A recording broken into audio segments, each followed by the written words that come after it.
धर्म और संस्कृति से जुड़े रहने के लिए सब्सक्राइब कीजिए एस्ट्रो ज्ञान और लेटेस्ट अपडेट के लिए बेल आइकन पर क्लिक करें।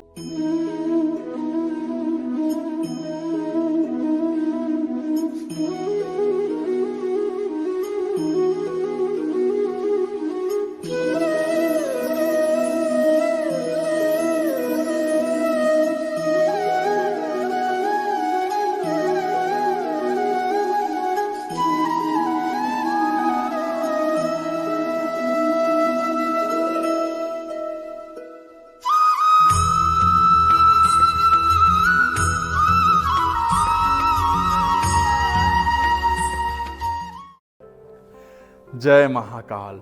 देश काल वस्तु रूपी सीमा से रहित भगवान अनंत आपको सुख, शांति और आनंदपूर्ण जीवन प्रदान करें। इसी कामना के साथ मैं आनंदाचार्य आप सभी साथियों का स्वागत करता हूं। दर्शकों, आज एक बार फिर से मैं सूर्य देव की बात करने वाला हूं। आज मैं सूर्य देव का गुणगान करने वाला हूं। आज मैं आप सभी को सूर्य देव की महत्ता बताने वाला हूं। आज मैं आपको यह बताने वाला हूं कि मानव जीवन में सूर्य देव का क्या महत्व है, सूर्य देव के रथ का क्या रहस्य है, सूर्य देव के रथ में जुटे घोड़े क्या संदेश देते हैं, सूर्य देव के रथ का सारथी कौन है, सूर्य देव के रथ का शास्त्रों और पुराणों में किस प्रकार से वर्णन किया गया। वास्तव में दर्शकों, सूर्य देव प्रतिदिन प्रातःकाल पूर्व दिशा से अपने रथ पर सवार होकर दिन का प्रकाश लेकर आते हैं। ऋग्वेद में कहा गया है कि सप्त युजंती रथ मेक चक्र मेको अशो वहती सप्तनामा, अर्थात सूर्य देव चक्र वाले रथ पर सवार होते हैं जिसे 7 नामों वाले घोड़े खींचते हैं। सूर्य देव के रथ में जुते हुए घोड़े के नाम गायत्री, बृहति, उष्णिक, जगति, त्रिष्टुप, अनुष्टुप और पंक्ति है। इस 7 नाम 7 छंद है जो घोड़े के रूप में सूर्य देव के रथ को खींचते हैं। दर्शकों, पुराणों में बताया गया है कि सूर्य देव के रथ के सारथी अरुण हैं। अरुण भगवान विष्णु के वाहन गरुड़ के भाई हैं। सूर्य देव के रथ की खूबियों के विषय में बताया गया है कि इस रथ का विस्तार 9000 योजन है। इसका धुरा 1.5 करोड़ 7 लाख योजन लंबा है। संवत्सर इसके पहिए हैं। इसमें 6 ऋतुएं नेमी रूप में लगे हुए हैं। 12 महीने इसमें आरे के रूप में स्थित हैं। दर्शकों, श्रीमद् भागवत पुराण में श्री सुखदेव जी कहते हैं कि भूलोक और द्युलोक के बीच में अंतरिक्ष लोक हैं। इस द्युलोक में सूर्य देव नक्षत्रों और तारों के बीच रहकर तीनों लोकों को प्रकाशित करते हैं। उत्तरायण, दक्षिणायन और विषयुक्त नामक 3 मार्गों से चलने के कारण कर्क, मकर और समान गतियों के छोटे बड़े तथा समान दिन रात्रि बनते रहते हैं।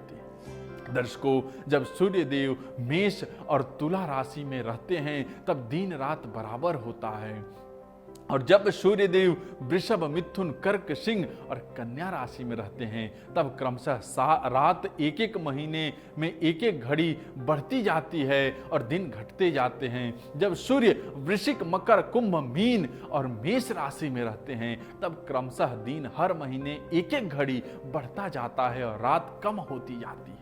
दर्शकों, सुखदेव जी आगे कहते हैं कि सूर्य की परिक्रमा का मार्ग मानसोत्तर पर्वत पर 51 लाख योजन है। मेरु पर्वत के पूर्व की ओर इंद्रपुरी है, दक्षिण की ओर यमपुरी है, पश्चिम की ओर वरुणपुरी है और उत्तर की ओर चंद्रपुरी है।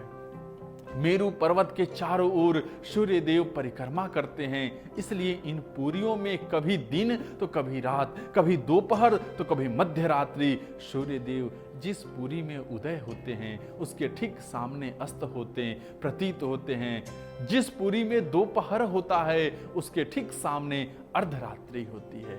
दर्शकों, सूर्य देव की चाल 15 घड़ी में 125 करोड़ और 12.5 लाख योजन से कुछ अधिक है। सूर्य देव के साथ साथ चंद्रमा और अन्य नक्षत्र भी घूमते रहते हैं। सूर्य देव का रथ एक मुहूर्त यानी 2 घड़ी में 24,800,000 योजन चल जाता है। जैसा कि मैंने पहले ही बताया, इस रथ में संवत्सर नाम का एक पहिया है, जिसके 12 अरे यानी मास है, 6 नेम, 6 ऋतु और 3 जो है चौमासे हैं। सूर्य देव की इस रथ की एक धुरी मानसोत्तर पर्वत पर और दूसरा सिरा मेरु पर्वत पर स्थित है। इस रथ में बैठने का स्थान 36 लाख योजन लंबा है। दर्शकों, सुखदेव जी ने आगे कहा है कि भगवान भुवन भास्कर इस तरह से 9 करोड़ 51 लाख योजन लंबे परिधि को एक क्षण में 2 सहस्त्र योजन के हिसाब से तय करते हैं। इस रथ का विस्तार 9000 योजन है। इससे दोगुना इसका ईसा दंड यानी कि जुआ है और रथ के बीच का भाग है। इसका धुरा 1.5 करोड़ 7 लाख योजन लंबा है, जिसमें पहिया लगा हुआ है और षड ऋतु रूपी 6 नेमी वाले अच्छ स्वरूप संवत्सरात्मक चक्र में संपूर्ण काल चक्र स्थित है। दर्शकों, सूर्य देव के रथ का दूसरा धुरा 45.5 सहस्त्र योजन लंबा है। रथ के दोनों जुओं के परिणाम के तुल्य ही इसके जुओं का परिमाण है। इनमें से छोटा धुरा उस रथ के जुए के सहित ध्रुव के आधार पर स्थित है और दूसरे धुरे का चक्र मानसोत्तर पर्वत पर स्थित है। चलते चलते मैं यह भी बताता चलूं कि मानसोत्तर पर्वत क्या है। दरअसल इस पर्वत के पूर्व में इंद्रदेव की इंद्रपुरी स्थित है। इस पर्वत के पश्चिम में वरुण देव की संयमनी स्थित है। इस पर्वत के उत्तर में चंद्रमा की सुखा स्थित है और इसी पर्वत के दक्षिण में यम की विभावरी यानी यमपुरी स्थित है।